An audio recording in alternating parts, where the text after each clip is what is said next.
Bonjour et bienvenue au Régional, votre émission d'information régionale de la vallée du Richelieu. Cette semaine, à l'émission, Nadine Villot, mairesse de Belleuil, sur l'actualité municipale. Notre journaliste Eve-Maude White-Ulysse rencontre Mme Nathalie Dubord au sujet de l'Assemblée annuelle de CAE Capital. Nous rendons visite à Sylvain Lapointe, directeur général de l'organisme Covabar, en berge de la rivière Richelieu, pour parler de la qualité de l'eau dans la région. Notre journaliste Marie-Ève Brisebois assiste à la première édition du festival Opelay et en profite pour parler avec Mélanie Villeneuve, mairesse d'Otterburn Park. TVR9 couvre l'enchère en marge du Festival des vins champêtres et riverains de Saint-Marc-sur-Richelieu au profit de l'organisme de soutien alimentaire Le Grain de Sel. Finalement, en studio, M. Jean-François Chénier, directeur des projets spéciaux de la coopérative d'électricité de Saint-Jean-Baptiste. Je m'appelle Marc-Antoine Harvey et je serai votre animateur du Régional. On débute l'émission avec le tour d'horizon de l'actualité avec Jean-Philippe Gilbert.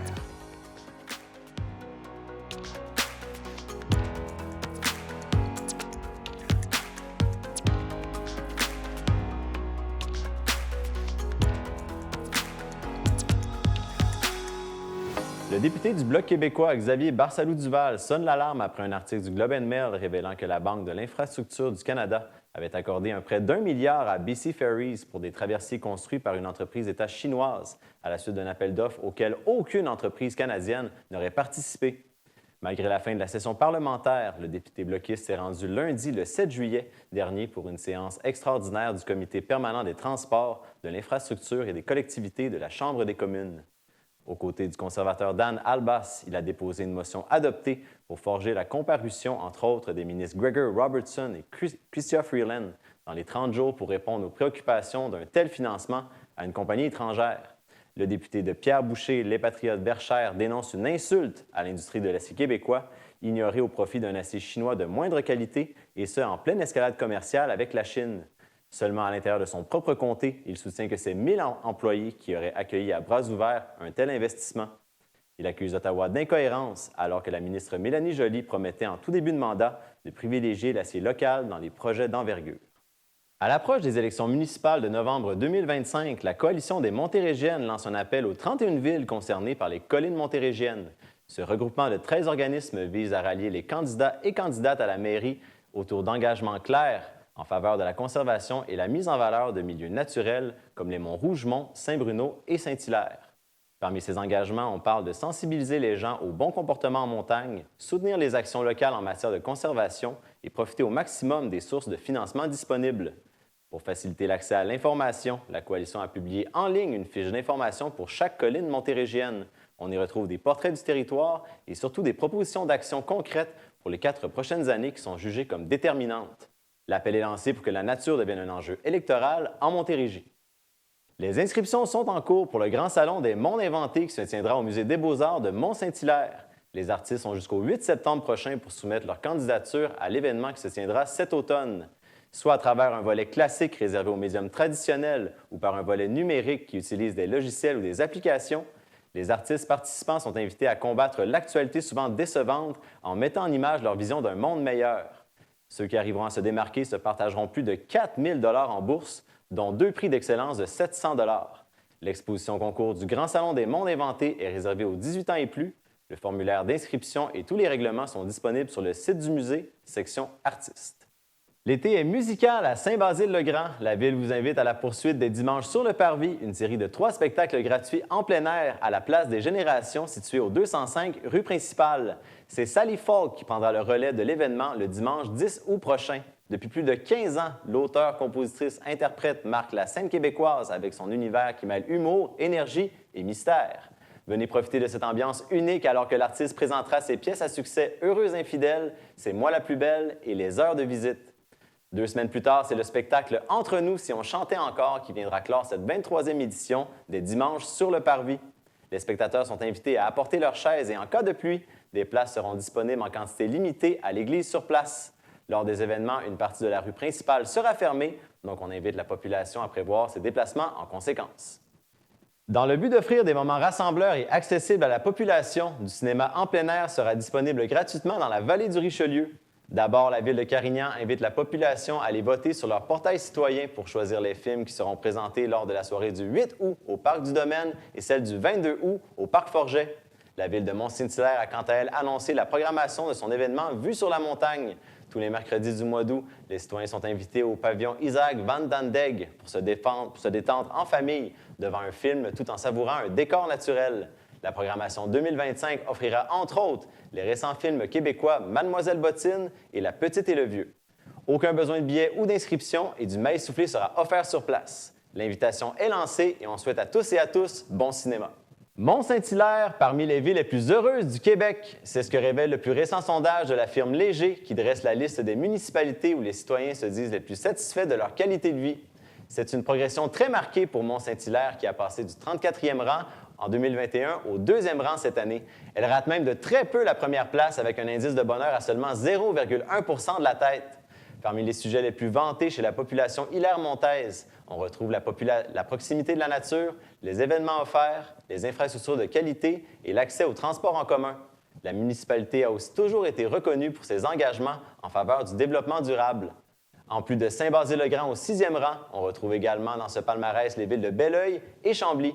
Avec un indice de bonheur de 78,8 %, c'est la ville de Saint-Augustin-de-Desmaures dans la région de Québec qui remporte la palme. C'est Montréal qui ferme la marche au 50e rang. Ici Jean-Philippe Gilbert et c'était les actualités du régional.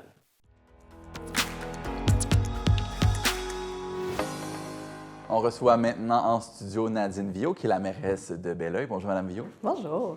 On revient sur la dernière séance du conseil municipal. Vous aviez plusieurs nouvelles à nous dire en débutant avec le retour de la piscine en eau vive. En effet, donc depuis le 23 juin, les citoyens peuvent profiter de la piscine en eau vive. On voulait profiter de la séance publique, en fait, pour le réaffirmer, puis annoncer la bonne nouvelle. On a des heures d'ouverture qui sont beaucoup plus grandes que celles de l'année dernière. Donc, de midi à 20 h à tous les jours, 7 jours sur 7, on peut profiter de l'espace, mais bien évidemment, s'il ne pleut pas. On invite la population à aller visiter le site Internet pour vérifier, s'assurer justement avant de se rendre sur place là, si la piscine est ouverte ou fermée. Donc, belleuil.ca/eau vive, puis vous allez avoir tout le détail là, de la qualité d'eau et d'ouverture possible. L'an dernier, c'était un projet pilote. Oui. Maintenant, c'est encore pilote ou c'est un projet maintenant qui est de lui-même vivant? On affirme le projet de plus en plus, mais on poursuit encore dans le pilote. On est encore en laboratoire, en exploration. Il y a encore beaucoup de choses qu'on essaie d'améliorer, de peaufiner. Puis on l'adresse au fur et à mesure. Puis comme on est les premiers à faire un projet de ce genre-là, on n'a pas vraiment de points de référence. Donc, on y va un peu par essai-erreur et tout ça. Donc, on essaie de bien faire les choses. Fait qu'avec humilité, je dirais qu'on est encore en pilote, même si on est en train de l'affirmer de plus en plus, ce projet-là est vraiment bien, mais on prend encore les commentaires des citoyens et puis on essaie d'ajuster. On poursuit avec le développement le terrain de basketball de l'école Polybelle en construction. Oui, ceux qui passent devant Yvon L'Heureux près de la Polybelle le voient là, depuis plusieurs semaines déjà. Là, les travaux sont commencés. Donc, on prévoit l'inauguration à la fin du mois d'août pour l'espace de basketball. Vous pratiquez vos dribbles? Il faut que je fasse ça cet été, oui, c'est ça. Si vous avez un peu de temps à consacrer. Oui. Absolument. On va le prendre, le temps. Hein? La semaine de l'achat local. Oui, c'est l'organisme Le Rue Principal qui lance à travers le Québec là, du 18 au 24 août une semaine dédiée à l'achat local. Donc, pour prendre conscience, sensibiliser les gens à l'importance d'acheter localement. On dit, c'est Laure Varidel, je pense qu'il l'a dit il y a plusieurs années, acheter, c'est voter. Donc, de prendre soin de nos entreprises, les découvrir aussi parce que souvent, on ne les connaît pas beaucoup. Donc, du 18 au 24, on va mettre un effort supplémentaire là, pour sensibiliser la population. Mais on rappelle que l'achat local, c'est à l'année qu'il faut que ça se passe. En effet, puis on voit peut-être cet été plus que jamais, là, les gens restent au Québec pendant les vacances. On participe à l'essor de l'économie locale. Il y a aussi des activités gratuites pendant l'été à Belleuil. Bien, il y en a de toutes sortes. Là, je pense aux activités qu'on va retrouver sur le parvis de l'église, les tam-tams qu'on va retrouver, yoga au coucher de soleil. Donc, il y a vraiment une foule d'événements qu'on va retrouver à travers Belleuil tout l'été là, qu'il faut profiter, là, bien honnêtement. Puis on a aussi le 9 août au parc Victor-Brion une super fête des pirates. Les pirates. Donc, oui, thématique pirate. Là, OK. donc, pour nos amoureux des pirates, il faut venir au parc Victor-Brillon de 10h à 16h le 9 août prochain. C'est un rendez-vous. Il va y avoir aussi la traversée le 17 août. On va traverser Belleuil, Mont-Saint-Hilaire par la rivière. Donc, c'est d'une rive à l'autre, le projet s'appelle. Il y a encore, il faut s'inscrire pour pouvoir profiter de cet événement-là. C'est gratuit, mais il faut quand même prendre le temps de s'inscrire. Et puis, voilà, il reste encore quelques places. Il faut faire vite. On a ouvert 200 places, 200 inscriptions possibles pour cette Toute l'information sur le site belleuil.ca, Oui. je l'imagine. Je voulais parler avec vous d'un sujet à Belleuil. Dans les parcs, on voulait laisser la nature là, reprendre un peu sa place. C'est quoi la gestion différenciée? Bien, c'est à peu près ça. En fait, la gestion différenciée, c'est de se dire que c'est un outil qui est phénoménal au niveau de la résilience climatique. Quand on a des fortes pluies, on se rend compte bien évidemment que plus on a d'espace à la nature, plus la nature est capable d'absorber correctement les fortes pluies ou les grandes chaleurs. On s'est rendu compte de ça il y a plusieurs années, donc on est précurseur aussi au Québec par rapport à la gestion différenciée. On l'a intégré progressivement dans nos espaces publics. On a même changé notre règlement l'année dernière pour permettre à des citoyens de pouvoir le faire sur leur propre terrain privé. Et donc, si on parle là, de laisser pousser naturellement le gazon ou Exact. OK. En fait, c'est de se dire que on n'a pas besoin d'un gazon de terrain de golf partout, puis on laisse la nature reprendre ses espaces. Donc, on laisse pousser pour commencer le gazon, mais ultimement, il y a toutes sortes de fleurs qui se réintègrent à travers ça. Il doit y avoir des gens qui voient ça et ils trouvent que c'est pas propre, par exemple. Oui, on reçoit plein de commentaires. Autant il y a des gens qui sont contents de voir, dans le fond, un espace qui est sous-utilisé se transformer dans un espace naturel, c'est intéressant. Puis quand c'est bien fait, puis là, c'est encore là où on est dans un laboratoire, on expérimente des choses. Donc, on se rend compte que quand on a beaucoup de fleurs, par exemple, sauvages, bien là, en termes d'esthétisme, évidemment, c'est beaucoup plus intéressant. On garde des zones de propreté aussi. Donc, on ne veut pas laisser à l'abandon comme ça. On va créer des zones de propreté tout autour.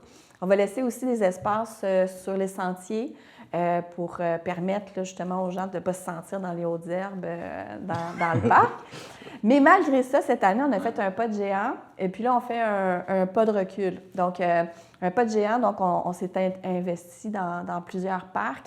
Puis là, on a eu les commentaires de nos citoyens qui disaient, bien là, avant, on pouvait jouer au ballon. Maintenant, les jeunes ne vont pas jouer dans les hautes herbes. On a peur des tiques.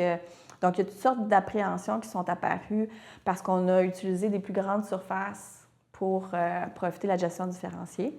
Donc, on a décidé, le conseil municipal a décidé de faire un pas de recul, de dire, bon, là, il faut informer, il faut sensibiliser, mais il faut aussi prendre conscience de ce que ça a comme impact sur la communauté, puis aussi avoir un sens cohérent. Puis on prend des décisions sur des données scientifiques, mais la gestion différenciée, on l'a laissé un petit peu au feeling. Oui. Mais il ne faut pas y aller au feeling. Il faut revenir aux bonnes méthodes qu'on a, basées sur des données scientifiques, puis travailler avec des biologistes pour voir, mais est-ce que ça a l'impact qu'on veut, de la façon qu'on le fait? Est-ce qu'on le fait de la bonne façon? Puis, en termes de pourcentage, on veut se donner quoi comme pourcentage qui est intéressant ou pas? Est-ce qu'on le fait à grande échelle sur tout le territoire ou pas? Puis là, bien, s'en vient un plan directeur sur nos parcs et espaces verts. Parce qu'on veut réfléchir aux usages aussi dans nos parcs. Comment on les développe, on les construit, nos parcs? Bien, la gestion différenciée va faire partie de la réflexion, bien évidemment. Fait qu'il faut qu'on pense puis qu'on réfléchisse beaucoup plus que juste essayer puis de se dire, ouais, bien, finalement, on a déçu beaucoup de gens. Parce qu'on pourrait risquer de nuire à la promotion des saines habitudes de vie, d'aller jouer pour le ballon dans le parc, ce qui est aussi extrêmement bénéfique là, pour... Absolument. Donc, c'est ça. En fait, il faut qu'on intègre la gestion différenciée sans perdre des services à la population. C'est ça qui est important. Cette information-là, est-ce que ça se recueille avec des scientifiques et des experts ou c'est en parlant directement avec les gens? Je sais que là, vous êtes en période où vous faites beaucoup de porte-à-porte. Oui. Expliquez-nous, c'est quoi ça? On entend les politiciens faire du porte-à-porte. Comment ça se passe dans la réalité? Bien, dans la réalité, en fait, on va directement à la rencontre du citoyen, là, ni plus ni sonne. moins. Oui, bien oui, on se présente, on sonne, on recule d'un pas, puis on attend que quelqu'un réponde. On souhaite que quelqu'un réponde. On demande comment ça se passe dans leur milieu de vie, si la ville, les décisions qu'on prend sont cohérentes pour eux, s'il y a des choses qui les préoccupent. C'est vraiment agréable d'aller à la rencontre des citoyens. Honnêtement, on se donne tellement pendant les 4 ans du mandat que d'aller en continu à la rencontre des gens, c'est super important, d'avoir le pouls, d'être capable de comprendre, d'être capable de réagir aussi, d'être agile, d'action-réaction. OK, bon, on porte une action. C'est quoi l'effet dans le concret? Oui, c'est ça. Puis des fois, là, il y a des conséquences qu'on n'a pas vu venir. Honnêtement, on y pense, puis on a l'impression d'avoir fait le 360 sur un projet. Puis, oups, arrive une situation qu'on n'a pas vu venir. Donc, c'était important que la discussion avec le citoyen, puis pas jamais de se dire, on prend des décisions sur des perceptions. Il faut les baser sur des faits, mais il faut aussi entendre nos citoyens. Qu'est-ce qu'ils ont le goût d'avoir dans leur ville? Parce que les citoyens aussi peuvent avoir des perceptions sur ce qu'eux ont entendu à oui. gauche, à droite. Le Comment ça se téléphone passe arabe, là? oui, c'est ça, mais... Est-ce que des fois, vous avez à corriger des perceptions, tout à fait. Oui, c'est ça. Bien, j'ai entendu dire, mon voisin m'a dit que vous aviez pris des décisions de cette façon-là pour ça, puis vous aviez dépensé ben trop. Puis... Fait on prend le temps, en fait, d'entendre ce que le citoyen dit, puis quand on est capable de faire l'historique du projet, bien, on prend le temps de le faire, là, c'est bien évident, c'est important. Chaque citoyen est un ambassadeur, hein? Fait que le nourrir avec la bonne information, c'est ce qui fait en sorte qu'on est capable d'aller plus loin dans nos décisions. Non, c'est très important. Merci beaucoup d'avoir été avec nous, Mme Villot. Je vous souhaite de passer un bel été. Et puis, si vous voyez Mme Villot chez vous faire du porte-à-porte, non, ce n'est pas le livreur de pizza, c'est bien la mairesse. Vous pouvez lui poser vos questions. Puis, j'espère qu'on va se revoir très bientôt. Sinon, ce sera à l'automne. Merci. Merci à vous.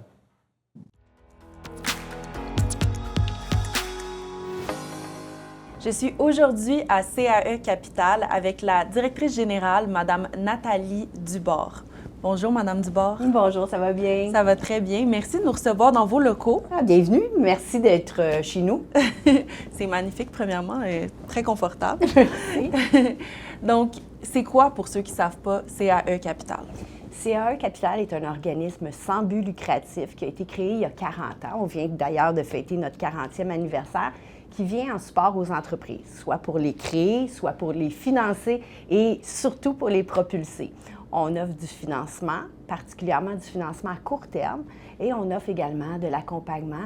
Et on a un nouveau produit maintenant qui est un accompagnement en innovation. Donc, toutes les entreprises qui désirent développer un projet d'innovation, veulent trouver des solutions financières, soit en subvention, soit en prêt. On a un conseiller spécialisé qui a été formé en innovation qui peut, à l'aide de logiciels, trouver tous les types de projets, financement et subventions pour les aider. Fait que ça, c'est un des volets. Autre volet, on a des fonds dédiés pour les entreprises en développement durable, entreprises en développement du numérique ou en transfert d'entreprise. On a des petits prêts pour eux qui peuvent aller jusqu'à 50 000 $. Des prêts qui, très avantageusement, sont 2 ans sans intérêt. Il y a quand même plusieurs critères d'admissibilité pour ces prêts-là. Mais surtout, ce qui est le moteur de notre activité économique, c'est nos financements à court terme, financement de crédit d'impôt, financement de contrats, commandes, travaux en cours. Si vous voulez, je pourrais vous en parler. Il y en a une panoplie. Il y en a quand même une panoplie, mais c'est quand même très spécifique ce qu'on fait comme financement. Demain matin, moi, j'ai une entreprise qui est en croissance. J'ai besoin d'aide financière. Comment ça fonctionne? Comment je viens cogner à votre porte? Bien, il y a plusieurs façons de cogner à notre porte. Tout d'abord, par notre site Internet. Le bon vieux téléphone existe toujours. Donc, vous entrez en contact avec nous, on vous met en lien avec un de nos conseillers, dépendamment du besoin que vous avez.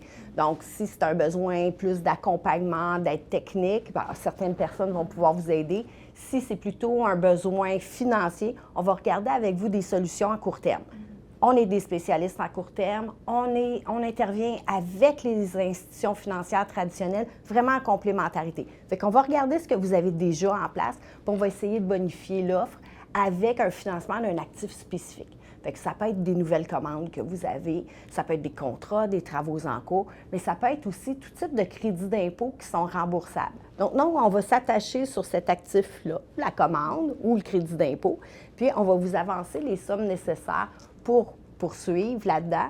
Puis lorsque c'est conclu, la commande est conclue, vous avez payé vos employés, vous avez fabriqué la marchandise si c'est un produit, et vous livrez, vous êtes payé, on est repayé, et la transaction est terminée.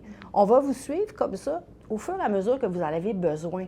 On n'est pas là pour 5 ans, mais on peut l'être si le besoin de l'entreprise est là. On tenait la main aux besoins, dans le fond. Tout à fait, tout à fait. Présentement, en fait, on est dans une période un petit peu plus difficile, question économique. Ouais. Est-ce que ça affecte, en fait, la manière que vous faites ces prêts-là, que vous aidez les entreprises, que... Non, ça n'affecte pas. On est une petite équipe. On est extrêmement agile et on sait très bien se coller aux besoins de l'entreprise, puis ça de façon très réactive. Donc, on va pouvoir voir, en ce moment, on sent l'incertitude économique à cause de nos voisins américains.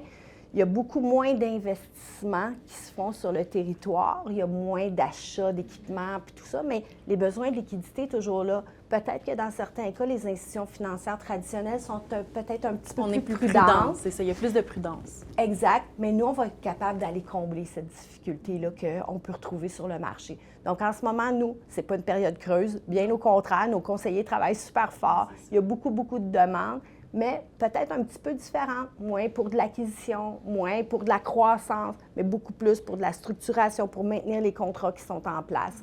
On aide aussi, en plus, les entreprises à diversifier leur marché. On a participé à une mission économique avec l'Égypte, donc pour amener les entreprises canadiennes à travailler davantage ailleurs. À rayonner aussi. Oui, c'est ça. Tout à fait, tout à fait. Cette année, c'est votre 40e anniversaire. Vous l'avez fêté le mois dernier. Oui. Parlez-moi de cet événement-là. Ça a été tellement un bel événement. Ça a été plus qu'à la hauteur de nos attentes. On a travaillé très, très fort pour créer cet événement-là. On a eu le privilège d'avoir une maître de cérémonie qui est Mme Isabelle Bété, qui est une ancienne cliente, qui était la fondatrice de 8D Technologies, qui nous a livré un témoignage vraiment extraordinaire sur le fait que notre implication a tout changé dans son modèle d'affaires, a tout fait bousculer positivement son projet. Et puis, on a eu l'honorable Martin Cauchon, dont je viens de parler, qui a été un acteur de prédilection dans la réussite de notre organisation. Puis je dirais réussite, mais survie et pérennité de notre organisation. Donc, Maître Cauchon a eu la gentillesse d'accepter. Il a pris la parole. Oui, il a pris la parole. Il nous a livré un témoignage vraiment extraordinaire. On voit bien que c'est un homme d'action et de parole. Et Maître Cauchon, on était très fiers qu'il soit là parce que en 1999, on était déjà orphelin de subventions. Donc, organisme à but non lucratif, sans subvention depuis 4 ans. C'est difficile. C'était très difficile. Et Maître Cauchon, à cette époque-là, les CLD prenaient leur entrée au provincial sur le marché d'aide aux entreprises. Et Maître Cauchon, à cette époque-là, a voulu un peu reproduire le même modèle. Il y avait déjà des acteurs fédéraux sur le territoire, mais le territoire n'était pas entièrement couvert. Et c'est là qu'il a intégré les CAE au sein du réseau des SADC et CAE du Québec. Et avec ça, on a eu une entente de 5 ans. Donc, 5 ans de financement, 5 ans de pérennité, 5 ans de prévisibilité. Ça nous a vraiment permis de partir pour de vrai. Bien, partir pour de vrai, mais surtout de soutenir économiquement les entreprises du territoire quand tu sais que toi, ta propre survie n'est plus en question. À risque, oui. Donc, Maître Cauchon a vraiment été un acteur très, très, très important dans la vie de notre organisation. D'où la grande fierté de l'avoir avec nous au 40e anniversaire. Mais grande fierté aussi, il y avait plusieurs partenaires qui étaient là, plusieurs banques qui étaient là, beaucoup de clients. Et ça a été la synergie qui s'est faite entre les clients se rencontraient ensemble, rencontraient d'autres partenaires, rencontraient tous les membres de l'équipe. Parce qu'il y en a qui ça travaille un petit peu plus dans l'ombre. Fait que ça a été vraiment un très, très, très bel événement que vous avez d'ailleurs couvert. Vous avez aussi reçu une distinction lors du 40e anniversaire.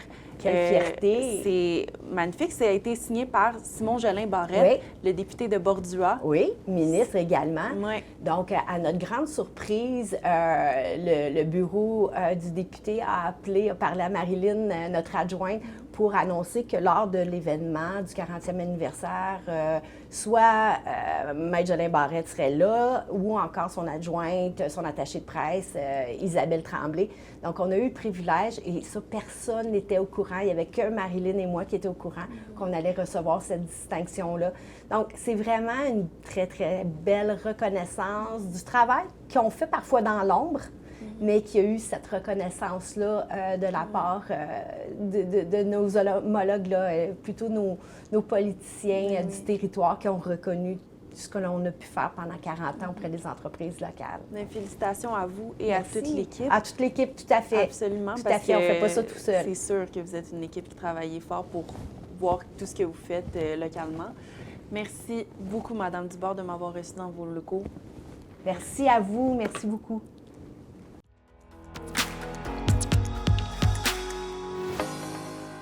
On rencontre maintenant Sylvain Lapointe, qui est président-directeur général de l'organisme Covabar. Bonjour, M. Lapointe. Bonjour, M. Lapointe. Je vais préciser, directeur général seulement. Je n'ai pas la prétention d'être PDG. Ça s'en vient. Ça s'en vient. On est sur le bord ici de la rivière Richelieu, okay, l'organisme qui surveille la rivière, la qualité de l'eau. On a vu récemment le sondage qui plaçait plusieurs municipalités qui touchent au Richelieu dans les villes les plus heureuses du Québec. Vous aviez votre opinion, là, pourquoi ces villes-là sont plus heureuses que les autres? Bien, j'ai la prétention de croire que l'eau contribue au bonheur des gens. Et quand je regarde le palmarès sur les 50 municipalités, il y en a 42 qui sont, dans le fond, riverains d'un cours d'eau navigable. Et ici même, sur notre territoire du bassin de la rivière Richelieu, bien, on a 13 municipalités, je veux dire, qui sont, d'une certaine façon, riveraines ou du moins qui bénéficient de la rivière Richelieu ou du fleuve Saint-Laurent. Alors, c'est ce qui fait que j'ai la prétention de croire que l'eau peut contribuer au bonheur des résidents parce que c'est un stress de moins de savoir que quand tu te lèves le matin, tu rouvres le robinet et il y a de l'eau. Savoir éventuellement que dans des municipalités, dans les villes, il y a des équipes de professionnels, d'une certaine façon, qui vont t'assurer le service. Et puis le fait d'être riverain aussi, bien, ça te permet d'aller pagayer sur la rivière, de voir au tournant d'une presqu'île l'envol d'un héron ou encore le grand-père qui peut, dans le fond, apprendre à pêcher à ses enfants sur le bord de la rivière. Oui, il passera probablement un irrévérencieux qui fera une pleine vague, dans le fond, mais je pense qu'il y a réellement un bonheur à pouvoir être riverain d'un cours d'eau. Oui, j'imagine que aussi on a de la difficulté à concevoir un environnement où on aurait de l'eau qui serait pas potable, tu sais, quand on est baigné comme ça dans de l'eau qui est consommable. Bien, effectivement, parce que le Richelieu est quand même, oui, un beau grand terrain de jeu qu'on peut partager, mais il ne faut pas oublier que c'est aussi la source d'eau potable de 300 000 personnes en Montérégie. Alors, c'est un terrain de jeu qu'on doit protéger. Et l'eau, on prend pour acquis qu'elle est inépuisable, mais il y a quand même un coût à cette eau-là, à la traiter. Et en plus, on a le luxe dans la rivière Richelieu, c'est un petit peu des fois grivois ce que je veux dire, mais on pisse dans l'eau que le voisin va boire, dans le fond, de la colle à Sorel. Alors, on a tout intérêt à protéger, dans le fond, cette ressource-là, à investir, et les municipalités, éventuellement, dans les prochaines années, devront investir quand même massivement pour, justement, mettre à jour les usines d'épuration d'eau, les usines de filtration également. Il y a quand même un enjeu aussi de développement du territoire, d'accroissement de la population. On parle, dans le fond, de rendre les territoires plus serrés, d'une certaine façon, en matière d'urbanisation. Alors là aussi, il y a un enjeu, veux pas, qui est directement lié à la gestion de l'eau. C'est quoi les grands dangers qui menacent nos cours d'eau potables en ce moment?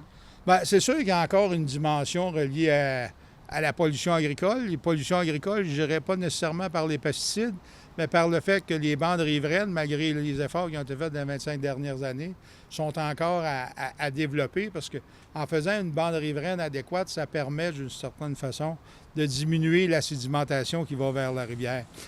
Lors d'une pluie, les gens vont dire « Ah, la rivière est sale », mais dans le fond, c'est un apport de sédiment qui vient des différents effluents de la rivière. Alors, éventuellement, là aussi, il y a un contrôle à faire. Et je parlais justement des investissements à faire, éventuellement aussi, dans les réseaux d'égouts des municipalités et les usines d'épuration pour pouvoir éventuellement diminuer les surverses qui sont justement générées par les surplus d'eau qui vont dans les réseaux combinés. Alors, sans ce sens-là, on a un grand défi pour les prochaines années. On veut avoir un cours d'eau qui est propre, on veut pouvoir naviguer dessus. Là, c'est l'été. Vous êtes en pleine campagne de sensibilisation là, sur les cours d'eau. Oui, bien, la sensibilisation nous mène à l'année longue. Mais c'est l'été aussi, avec la présence du Chevalier Cuivré dans la rivière Richelieu, depuis déjà une quinzaine d'années, on fait des patrouilles de sensibilisation sur le bassin de Chambly. On le faisait habituellement jusqu'à Saint-Charles-sur-Richelieu, mais depuis l'année dernière, on partage cette tâche avec Connexion Nature et avec la réserve Wallinac et également la ZIP du lac Saint-Pierre. Donc, c'est ce qui fait que la rivière est patrouillée de Chambly jusqu'à Sorel. Et le but de ça, bien, c'est d'informer les pêcheurs, d'informer les plaisanciers, d'informer aussi les planchistes, parce que dans une nouvelle clientèle qui est très importante, qui a une certaine liberté d'action. Et du 20 juin au 20 juillet, à Chambly, c'est la zone de frais du Chevalier Cuivré. Alors, nos patrouilles, nos étudiants qui patrouillent le bassin de Chambly font de la sensibilisation, informent les citoyens, justement, qui naviguent sur le bassin de Chambly, sur la présence du Chevalier Cuivré et sur l'interdiction de se rendre sur les îles où sont les zones de frais. Vous avez beaucoup de choses que vous protégez, notamment après la pause, on revient sur le travail que vous faites avec les espèces envahissantes, puis aussi la table de concertation. Vous avez des nouvelles personnes, on revient dans 2 minutes.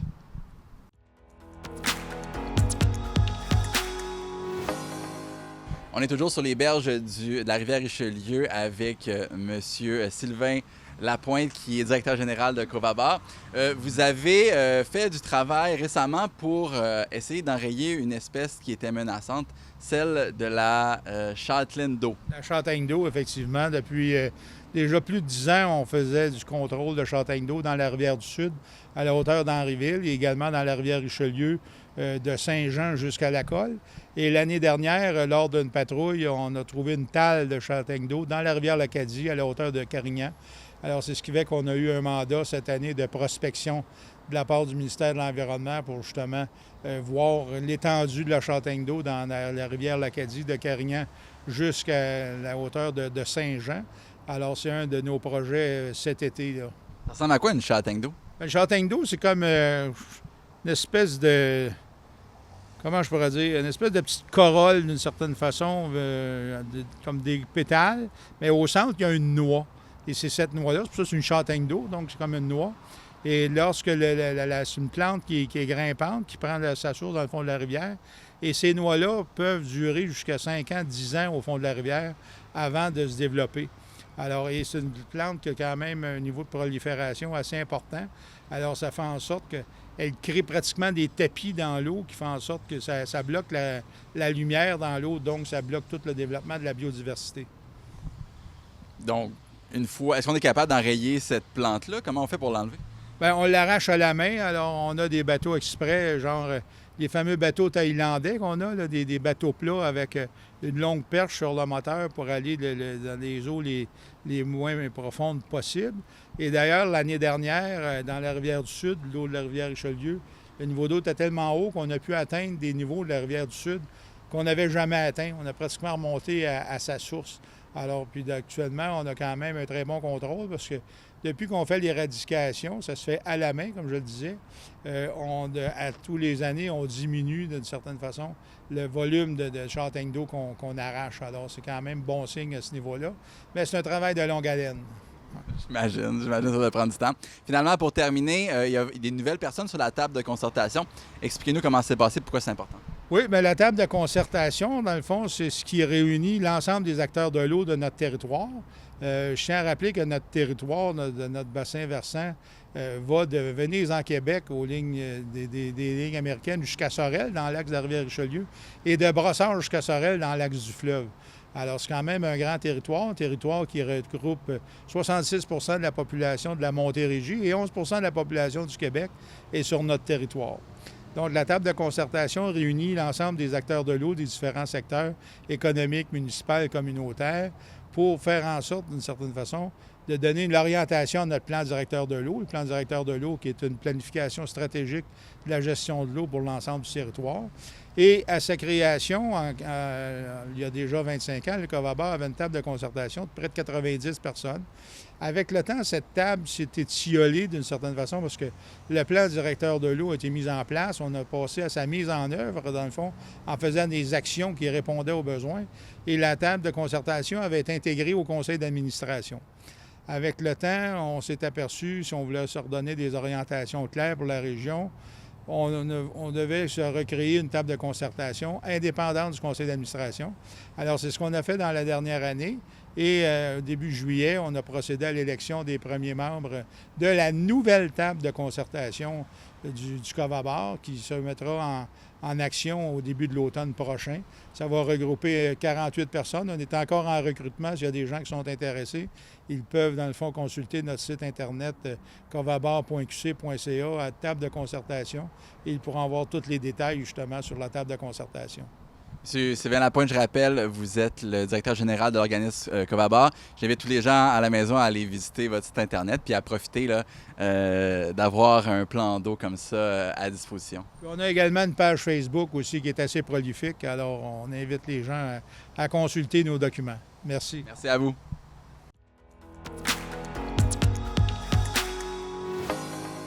TVR9 est un festival haut en couleur aujourd'hui, ici à Ottoburn Park, le festival Hoppelay pour sa première édition. Nous sommes au festival Hoppelay, ici à Ottoburn Park, avec des organisateurs. Tout d'abord, pourriez-vous vous présenter? Bien sûr, moi c'est Alex. Moi c'est Gabriel, on est cofondateur du festival. Et comment vous est venue l'idée de faire le festival Hoppelay et pourquoi l'avoir appelé Hoppelay? Étant citoyen dans le fond de la ville depuis plus que 8 ans, on cherchait à avoir une activité rassembleuse ici, faire un party qui sort de l'ordinaire, qui n'est jamais arrivé. Puis c'est comme ça que l'idée est partie autour d'un feu. Après 2-3 bières, on était clair, on devrait le faire. Puis là, cette année, on a enfin eu le temps de le faire. Puis l'Hoppelay, c'est une expression québécoise couramment utilisée. On a enlevé le « U » du début, que le monde dise Hoppelay, pour avoir les initiales de la ville de Ottoburn Park. Donc ça a parti comme ça, aussi simple de même. Et comment ça s'est présenté pour vous, l'organisation de tout ça? Est-ce que ça a été quand même assez facile avec la collaboration de la ville? Absolument. On a eu une belle collaboration de la ville d'Ottoburn Park. Puis une fois qu'on a eu le hockey de la ville pour avoir le parc, le site et les permis et tout, on a approché les commanditaires, ils ont embarqué tout de suite dans l'événement, puis ça a été un wow tout de suite là, de leur part. Là. Je peux rajouter quelque chose, là, ça a été monté en 2 mois tout ça, au lieu de 6, donc on a crunché tout. Tout le monde est heureux à qui qu'on parle aujourd'hui, donc un bon succès. Et comment vous avez sélectionné les activités pour enfants et la nourriture offerte sur place? Ça a été quoi votre façon de choisir tout ça? La façon de choisir toutes les offres, en fait, on a commencé par la base. On s'est dit, on veut offrir un événement rassembleur et tout. On veut que ça soit pour tout le monde, toute la famille. On veut pas que ça soit juste pour les adultes. On veut que les enfants ils trouvent leur compte.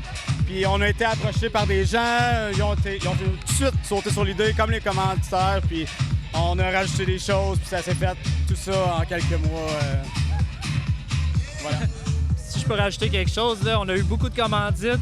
L'année prochaine, si ça vous tente, écrivez-nous dès aujourd'hui info@commercialofest.ca pour déjà réserver votre spot ici.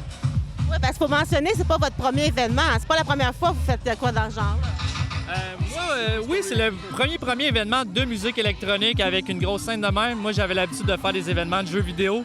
Fait que là, on a fait une offre complètement différente pour avoir le plus de gens possible sur place aujourd'hui. Exact, tout à fait. Nous, on est deux entrepreneurs à la base, donc on a foncé dans l'occasion, puis nous voilà aujourd'hui. Et lorsque vous parlez de partenariat, entre autres, est-ce que vous pouvez nommer un peu c'est qui les premiers qui ont embarqué dans votre projet? Absolument. Le premier qu'on a approché, c'est sûr la ville, ça a été les premiers. Ensuite, une fois qu'on avait le hockey de la ville, on a commencé à parler à nos proches. Mon voisin d'en face, qui est courtier, Antoine Barry, la scène est à son nom, justement. Lui, il a dit, ça n'a pas pris 3 mots, il a dit « OK, j'embarque dans le projet ». Après ça, on a eu aux piscines, il nous a répondu tout de suite. Puis ça a cascadé comme ça, avec Family Prix en haut ici, sur Ozias. Et comment vous avez fait pour choisir les artistes? Il fallait quand même attirer les artistes à venir participer. C'était assez facile, on s'est entouré de bonnes personnes. Eden Garden, qui est comme la personne ou la compagnie qui a fait le line-up en bon français. C'est eux qui ont tout fait de A à Z, ils nous ont demandé notre avis, on a fait oui, non. Puis aussi, on a voulu plugger un artiste local qui est Catherine Peps, qui est ici en arrière. C'est notre DJ local qui habite à Ottoburn, donc pour nous, c'était assez bien d'avoir un artiste du coin pour représenter la ville. Et vos impressions sur les artistes jusqu'à présent? Jusqu'à présent, c'est incroyable. Les gens sont surpris de la qualité du spectacle jusqu'à maintenant. Je pense que ça vaut la peine d'y être pour le comprendre. Oh, pardon, oui, comme on se disait dans l'attente tantôt, aujourd'hui, c'est comme un rêve pour nous. Là. On n'a pas l'impression d'être là vraiment. Ça se passe là, mais c'est magique pour vrai. Vous avez mentionné pour l'année prochaine des nouveaux partenaires, donc vous avez l'intention de revenir en force pour une 2e année? y a des chances que oui. Tout dépend des discussions qu'on va avoir après. Mais écoute, de la manière que c'est parti là, pas de doute que ça va avoir lieu. Puis au lieu de faire ça en 2 mois, on va le faire en 6.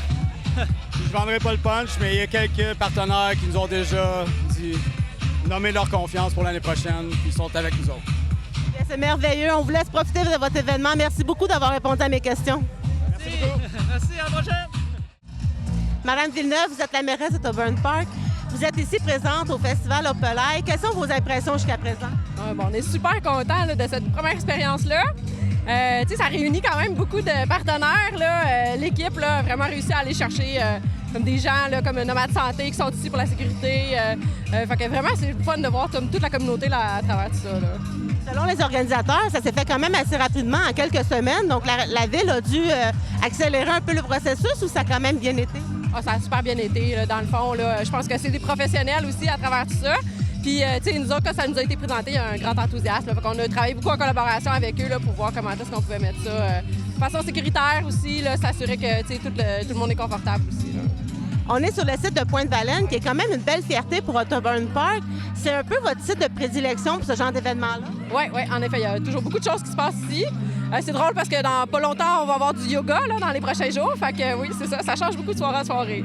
Donc, vous invitez les gens à venir visiter votre site Internet pour les programmations du site de Pointe-Valène? Oui, absolument. Là. On en a vraiment pour tous les goûts. Bien, je vous souhaite un bel été. Merci beaucoup d'avoir répondu à mes questions. Merci à vous.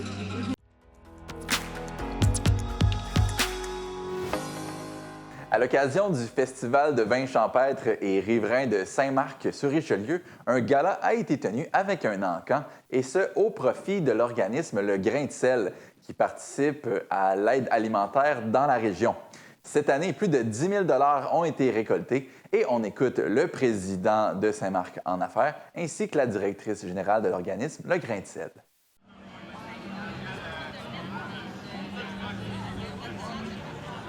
Le but de faire le grand bal et, entre autres, une des missions de Saint-Marc en affaires, c'est de remettre à notre communauté.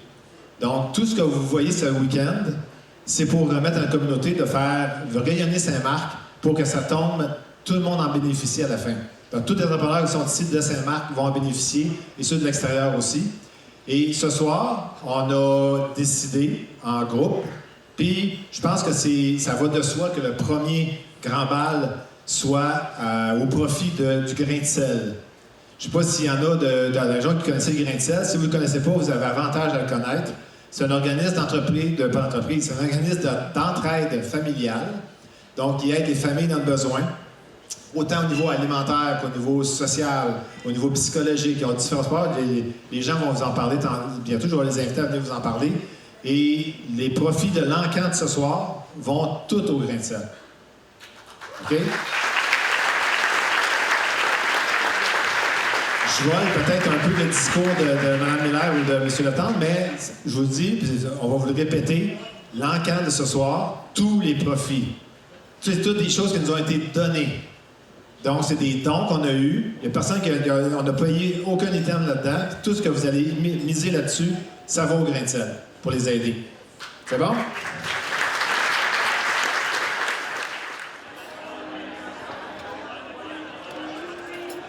D'abord, c'est un bonheur d'être ici ce soir, entouré de gens engagés et généreux. Je tiens d'abord à remercier chaleureusement Saint-Marc en affaires d'avoir choisi le grain de sel comme organisme bénéficiaire pour le Grand Bal. Ce choix, c'est bien plus qu'un honneur pour nous. C'est une reconnaissance du travail que nous accomplissons chaque jour pour lutter contre la pauvreté et l'exclusion sociale, ici même dans notre communauté. Le Grain de sel, c'est un centre d'entraide enraciné dans la vallée du Richelieu depuis 24 ans. Concrètement, nous soutenons le développement de l'autonomie alimentaire et économique des familles à travers plusieurs activités. Des paniers alimentaires hebdomadaires. Nous avons une moyenne de 160 familles qui viennent à chaque semaine. Un petit magasin économique, un resto-pop pour briser l'isolement, des ateliers de cuisine qui prennent différentes formes.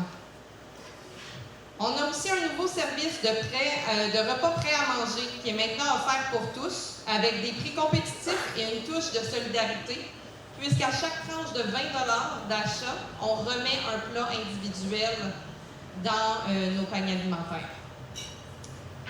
Derrière chaque service, il y a des visages, il y a des histoires, il y a de l'espoir. Ce sont des familles monoparentales qui peinent à joindre les deux bouts. Ce sont des aînés isolés, des nouveaux arrivants, des personnes en situation de transition qui trouvent chez nous un accueil, une écoute, une dignité. L'argent récolté ce soir ira directement à ces actions concrètes. Il servira à nourrir, à outiller et à accompagner les familles.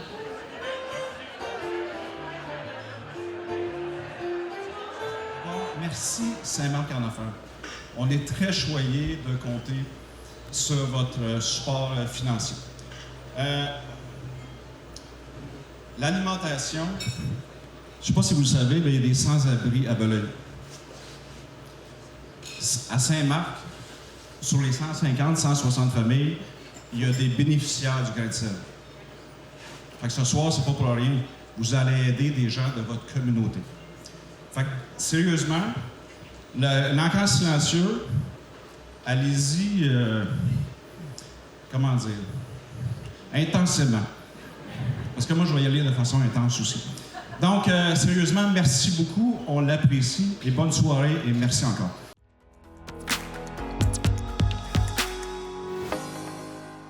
De retour en studio avec Jean-François Chénier, qui est directeur des projets spéciaux à la coopérative d'électricité de Saint-Jean-Baptiste. Bonjour, M. Chénier. Bonjour. Les gens connaissent à la maison Hydro-Québec.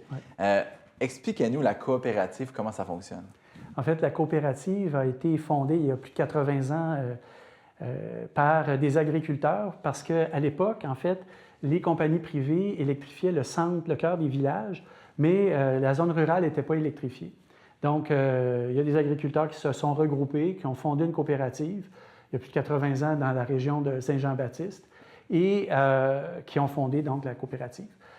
Il y a eu jusqu'à 46 coopératives au Québec comme ça qui électrifiaient les campagnes dans le temps du Plessis. Après, quand Hydro-Québec a décidé de nationaliser l'électricité, bien, il y en a plusieurs qui ont rejoint Hydro-Québec. Il y a quelques autres réseaux qui sont devenus des réseaux municipaux. Maintenant, au Québec, il y a une coopérative et 9 réseaux municipaux, comme Hydro-Sherbrooke, Hydro-Saguenay, Alma, etc., qui ont des réseaux municipaux. Nous, on est la seule coopérative qui reste et on dessert environ 5 800 clients, 7 000 branchements, en fait, en Montérégie-Est, donc à l'est du Richelieu. C'est quoi les villes que vous desservez en... Bien, les principales municipalités desservies, c'est Saint-Pie, Saint-Damas, Saint-Jean-Baptiste, évidemment, et Mont-Saint-Hilaire. Il y a d'autres municipalités aussi qui sont de plus petite taille, mais qui sont desservies à partir de la présentation au nord de la 20 jusqu'au sud de la 10, donc toujours à l'est du Richelieu, à Sainte-Sabine, par exemple, où on a quelques clients aussi. Donc, vous faites essentiellement le même travail qu'Hydro-Québec. Par exemple, vous faites l'entretien, si j'ose dire, la connexion? Oui, exactement. En fait, la coopérative est équipée avec ses camions. On a une tarière pour planter nos poteaux. Donc, on installe les poteaux, le réseau de fils là, pour la distribution. On effectue les branchements dans les maisons. On installe les compteurs, évidemment. On fait la facturation et tout. En fait, on est alimenté, le réseau est alimenté via des postes qui sont interconnectés avec Hydro-Québec. Donc, on est alimenté par Hydro-Québec. Et après ça, on distribue l'électricité sur l'ensemble du réseau, là, qui fait à peu près 450 km de lignes de distribution. Vous êtes le directeur des projets spéciaux. Alors, j'imagine que quand on a comme vous une plus petite quantité de clients, c'est plus facile d'amener des projets innovateurs. Parmi ceux-là, vous auriez les compteurs intelligents. Oui. En fait, le projet de compteur a été, l'inauguration officielle ou le lancement officiel du projet s'est fait le 2 juin dernier. Là, il y a eu la visite de M. Jolin Barrette, là, le ministre de la CAQ, qui est venu lancer le projet, mais en fait, on l'avait débuté déjà l'année passée avec déjà des travaux de préparation puis de l'ingénierie pour remplacer tous nos compteurs par des compteurs de génération 2, en fait, des compteurs intelligents qui vont nous permettre d'offrir beaucoup plus de services à nos clients. Puis ça fait partie de notre mission, là, de continuer à bien desservir les clients puis à leur offrir le maximum de services possible. Ce que ça va permettre, entre autres, c'est d'avoir des mesures de la consommation en tout point du réseau à peu près aux 15 minutes. Donc, on va être capable de voir venir les pointes. Les clients, éventuellement, vont être capables aussi de bien comprendre leur consommation, puis même d'ajuster leur consommation. Éventuellement, ça va nous permettre, quand tout le réseau va être installé, d'offrir de la tarification dynamique, d'être capable aussi d'identifier les pannes beaucoup plus rapidement, puis même de les localiser très facilement par rapport au réseau actuel où là, bien, on sait quel poste ça touche, mais après ça, dans quelle région, il faut vraiment se déplacer physiquement, puis aller voir, puis finir par trouver. Des fois, c'est très long d'identifier la source d'une panne. Souvent, la source des pannes, ça va être des animaux ou ça va être des branches qui sont tombées sur le réseau de distribution. Et bien là, avec les compteurs intelligents, bien là, on va être capable, c'est un réseau maillé, donc avec un réseau de télécommunications qui va être vraiment très précis. Donnez-nous des exemples de tarification dynamique, à quel point ça peut avoir une différence dans la vie des gens. Bien, éventuellement, ça va pouvoir permettre aux gens de dire, bien, si je consomme hors des périodes de pointe, puis là, les périodes de pointe, bien, on va les connaître, puis on va les connaître beaucoup plus précisément maintenant, mais grosso modo, c'est entre 5 heures le soir puis 9 heures, mettons. Bien, ça va être de dire, bon, bien, je peux consommer un peu plus d'électricité après 9 heures, recharger mon véhicule, par exemple, après 9 heures, puis je vais probablement bénéficier d'un rabais là, sur le taux. Ça va être des choses comme ça qu'on va pouvoir offrir à nos clients éventuellement là, en 2027, quand le réseau va être complètement déployé. Super. J'ai aussi, vous avez aussi d'autres projets, notamment pour l'éolien et la biométhanisation. Ça fait partie des autres projets spéciaux. En fait, une des missions que la coopérative s'est donnée, que le conseil d'administration s'est donné, c'est de dire on veut aussi profiter, en fait, essayer de développer des projets d'énergie renouvelable en profitant des ressources qui sont sur le territoire. Il y a bien du vent, donc le projet éolien, ça vient de là. Donc, c'est un projet d'une centaine de mégawatts qui répond à un appel d'offres d'Hydro-Québec qui a été lancé en 2023. Donc, on a remporté cet appel d'offres-là. On s'est associé avec la compagnie Boralex là, pour compléter un peu la connaissance en électricité qu'on avait, mais eux, ils ont la connaissance pour la mise en place et l'entretien d'un réseau d'éoliennes, si on veut. Pour le projet de biométhanisation, bien, ça aussi, c'est venu du conseil d'administration en disant, bien, on a beaucoup d'agriculteurs. Entre autres, là, notre projet, c'est Biométhane Saint-Damas. On est dans la région de Saint-Damas où il y a beaucoup de producteurs agricoles, et producteurs de porc, producteurs laitiers. Il y a donc une grande quantité de lisiers de fumier qui sont générés, qui sont généralement étendus dans les champs pour pouvoir fertiliser les champs, pour faire les grandes cultures. Mais la biométhanisation va permettre de récupérer le méthane, en fait, qui s'émane, qui est dégagé de cet épandage-là, et puis de faire du GN, du gaz naturel renouvelable, donc GNR. Ce GNR-là est réinjecté après ça dans le réseau d'énergie, puis il va être consommé localement. Là.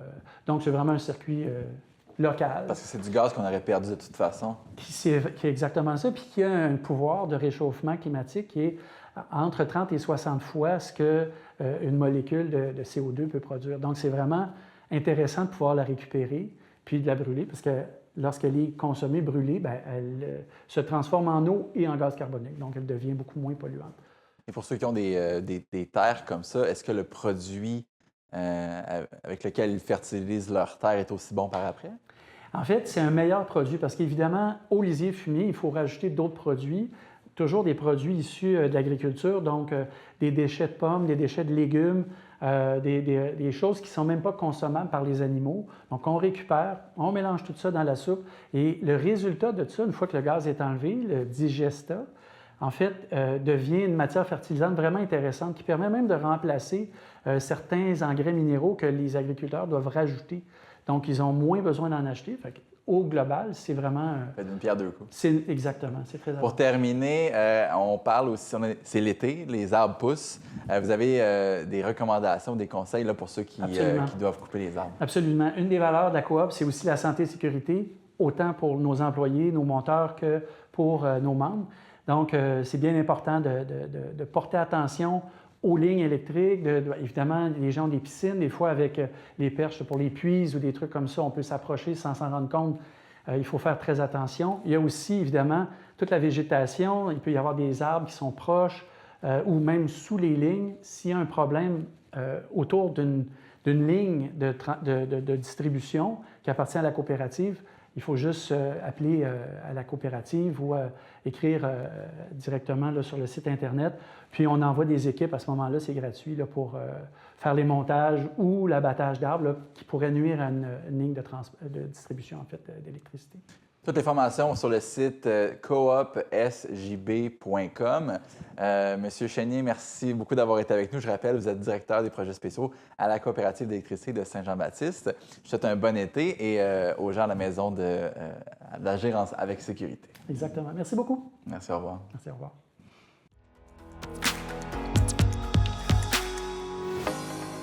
Voilà, j'espère que vous avez bien apprécié l'émission de cette semaine. Je tiens à vous rappeler que si vous êtes intéressé par le monde des médias, que ce soit devant ou derrière la caméra, TVA9 a besoin de vous. Communiquez avec nous à l'adresse info@commercialtvr9.com pour obtenir toute l'information. Sinon, on se revoit la semaine prochaine pour un nouvel épisode du Régional.